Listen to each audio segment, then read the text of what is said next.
Bonjour à tous et bienvenue à Catch Club. On se retrouve pour la vidéo pronostic de WWE Fastlane, le dernier pay-per-view avant WrestleMania 37. Donc dans cette vidéo, comme d'habitude, je vais vous donner les informations de diffusion du show. Ensuite, on passera au concours mensuel Catch Club pour emporter un t-shirt et on terminera avec les pronos. On démarre donc avec les détails concernant la diffusion de Fastlane. Donc le show a lieu ce dimanche 21 mars et attention, la carte principale démarrera à minuit heure française. Et comme d'habitude, je rappelle que malheureusement les pay-per-views ne sont plus diffusés à la télévision, donc si vous souhaitez voir Fastlane de manière légale, il faut s'abonner au WWE Network. Et comme pour chaque pay-per-view, je rappelle que dimanche, il y aura 2 lives sur Catch Club. On se retrouve d'abord dimanche soir en direct à 20 h sur Twitch pour le live Kick-Off Fastlane, où on reviendra sur vos pronos, les dernières news, et on fera également un quiz. Puis quelques heures plus tard, dimanche soir à minuit, on se retrouve en direct, mais cette fois-ci sur YouTube, pour le live réaction WWE Fastlane. On enchaîne avec le concours mensuel Catch Club.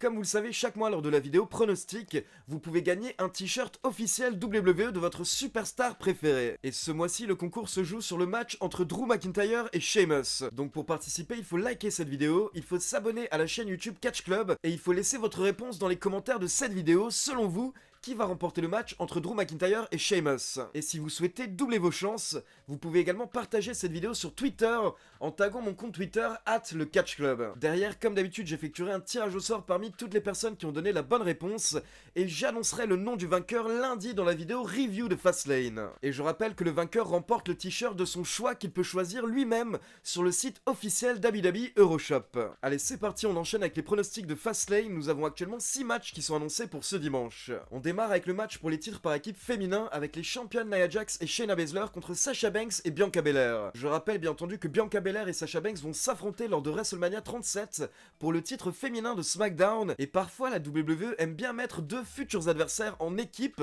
et même leur faire gagner les titres. Donc honnêtement, déjà je dirais que ce n'est pas totalement impossible que Sasha Banks et Bianca Belair remportent le match ce dimanche soir. Un schéma qu'on pourrait imaginer, ce sont Banks et Belair qui remportent des titres ce week-end, et d'ici 1 ou 2 semaines, elles le reperdent lors de SmackDown parce qu'elles n'arrivent pas à s'entendre lors du match, et donc ça permettra d'ajouter encore plus de tension au sein de leur rivalité juste avant WrestleMania. Maintenant, personnellement, je pense que Sasha Banks et Bianca Belair n'ont pas besoin des titres pour nous raconter une histoire intéressante d'ici WrestleMania. Alors que si Nia Jax et Shayna Baszler conservent, elles peuvent directement démarrer une nouvelle rivalité dès la semaine prochaine pour avoir un match pour les titres par équipe à WrestleMania. Donc je vais miser sur une victoire de Nia Jax et Shayna Baszler qui conservent les titres par équipe. Par contre, j'espère vraiment de tout cœur que si derrière elles défendent les titres à WrestleMania, ce sera pas contre une équipe toute pétée comme Mandy Rose et Dana Brooke. Je pense que Sasha Banks et Bianca Belair ne vont pas réussir à s'entendre dimanche soir, et on aura également sûrement le droit à une intervention de ce bon vieux Reginald. On enchaîne avec le match pour le titre intercontinental avec Big E contre Apollo Crews. Et petite remarque que je viens de me faire perso,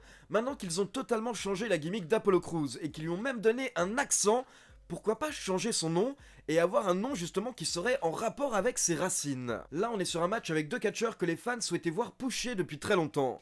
Pour Big E, c'est arrivé après la séparation avec les New Day. Derrière, pendant quelques mois, il a un petit peu disparu, il a tourné en rond, mais maintenant il est enfin pushé et il est champion intercontinental.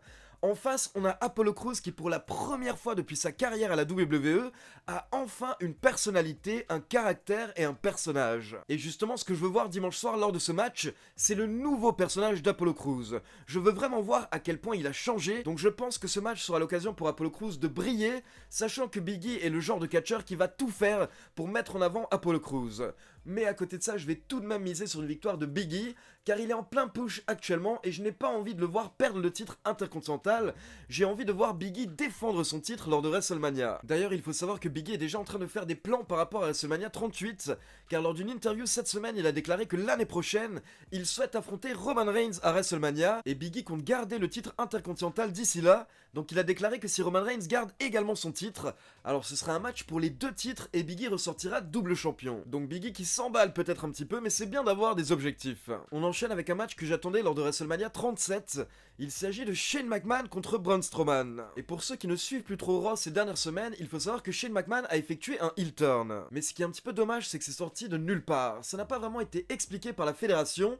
Du jour au lendemain, Shane McMahon a décidé de redevenir méchant et de traiter Braun Strowman de stupide. Après, d'un côté, c'est pas totalement illogique, car ça nous rappelle l'ancien Shane McMahon, notamment par exemple le Shane McMahon de l'Attitude Era, le petit-fils à papa, qui était assez détestable et qui se foutait de la gueule de tout le monde. Donc c'est vrai que Shane peut être comme ça, ce n'est pas nouveau pour lui, ça fait partie de son personnage, mais le problème, comme je vous l'ai dit, c'est que le heel turn sort un petit peu de nulle part. C'est comme si du jour au lendemain, Shane McMahon avait envie de traiter Braun Strowman de stupide, un petit peu sans raison. Il n'y avait pas vraiment de conflit à la base entre les deux catcheurs, et disons que c'est un petit peu parti en couille, ça s'est emballé en 2 semaines, sans qu'on ait réellement d'explication, à part que Shane McMahon a envie de s'amuser, de faire ce qu'il veut avec les gens. Donc selon moi, tu sens clairement que cette rivalité n'était pas prévue à la base, et que c'est une rivalité qui a été sortie dans l'urgence pour essayer de nous sortir un gros match à Fastlane et également à WrestleMania, car je pense personnellement que ces deux catcheurs vont également s'affronter à WrestleMania, soit à nouveau dans un match 1 contre 1, ou peut-être dans un match par équipe avec d'autres catcheurs. Donc sachant que selon moi cette rivalité va continuer lors de WrestleMania 37,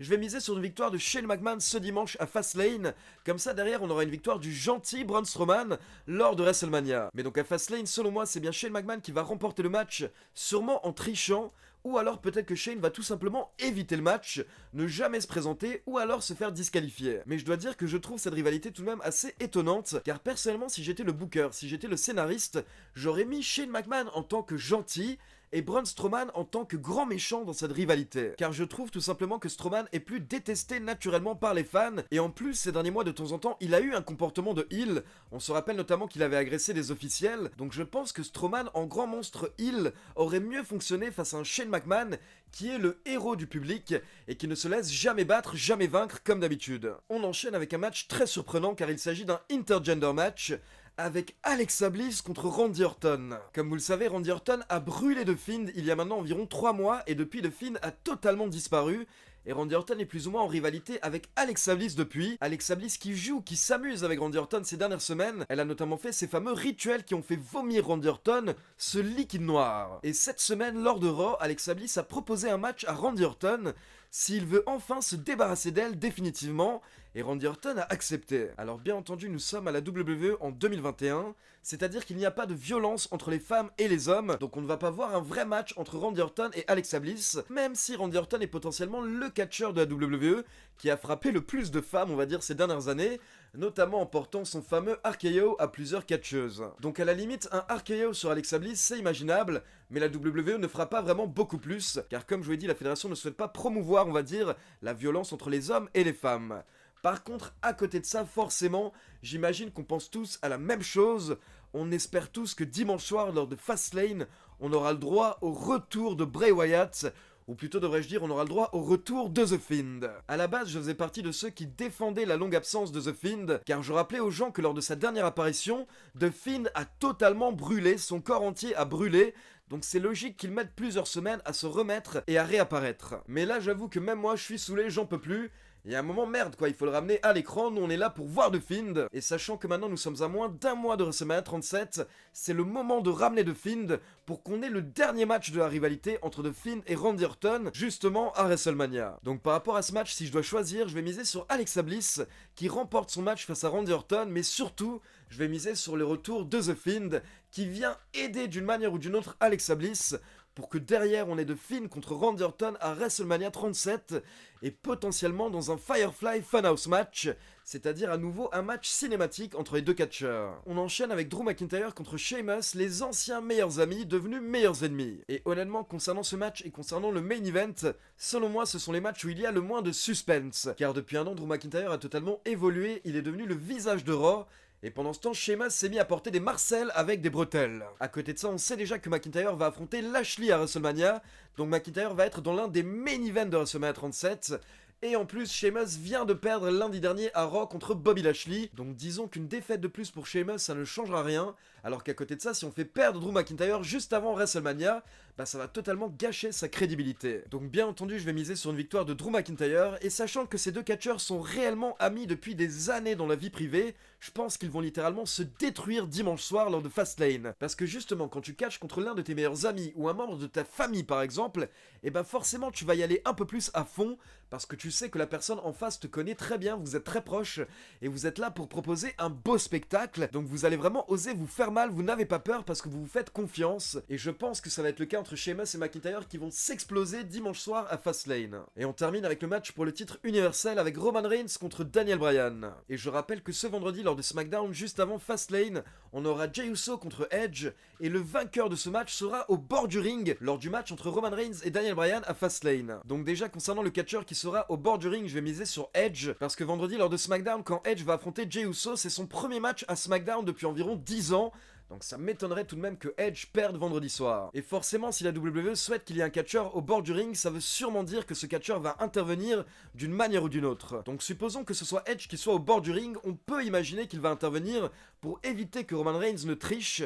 Mais moi je me dis qu'il pourrait également y avoir un scénario où Edge va faire perdre Daniel Bryan, mais par inadvertance sans faire exprès. Déjà la chose qui paraît évidente, c'est que Roman Reigns va conserver son titre d'une manière ou d'une autre. Donc bien entendu je mise sur Roman Reigns qui remporte le match. Mais à côté de ça, comme vous, je réfléchis déjà à WrestleMania 37, et du coup je me dis que même si l'histoire du retour de Edge est très belle, il ne faut pas que Edge batte Roman Reigns lors de WrestleMania. Roman Reigns est actuellement la plus grande star de la fédération, c'est le visage de la WWE, et ce serait un petit peu dommage qu'il perde contre une légende qui revient après un break de quasiment 10 ans. Et à côté de ça, en plus, on a pu voir que le retour de Edge n'a pas vraiment un impact au niveau des audiences. C'est comme si les fans n'avaient pas spécialement envie de voir Edge en tant que gentil, ou alors disons qu'ils ont déjà eu leur dose l'année dernière et maintenant c'est bon, ils sont déjà saoulés. Donc personnellement, si je devais imaginer un petit scénario, je miserais sur Edge qui fait perdre Daniel Bryan par inadvertance ce week-end à Fastlane. Mais en fait, on comprendrait que Edge a un petit peu fait exprès, car en fait, Edge ne s'entend pas avec Daniel Bryan, il ne l'aime pas trop. Donc derrière, on aurait Roman Reigns contre Edge à WrestleMania 37, et là, je pense, en tout cas, j'espère que Edge va perdre son match, et derrière, après WrestleMania, ça pourrait mener à un heel turn de Edge, Edge qui va redevenir méchant, il sera énervé d'avoir gâché son opportunité à WrestleMania 37, et là, on pourrait avoir une rivalité entre Edge et Daniel Bryan. Car on a vu ces dernières semaines que ça chauffe entre Edge et Daniel Bryan, et à mon avis, ces deux catcheurs vont avoir une rivalité, mais après WrestleMania, et potentiellement avec Edge en heel. Donc en gros, pour résumer, victoire de Roman Reigns lors de Fastlane, potentiellement grâce à Edge, et derrière on aura à nouveau une victoire de Roman Reigns à WrestleMania 37, et ensuite Edge pourra enchaîner avec une rivalité face à Daniel Bryan. Donc voilà, c'est tout pour les pronostics de Fastlane, maintenant c'est à vous. Comme d'habitude, n'oubliez pas de liker la vidéo, de vous abonner à la chaîne et de cliquer sur la petite cloche pour être informé de la sortie des prochaines vidéos. Ciao tout le monde!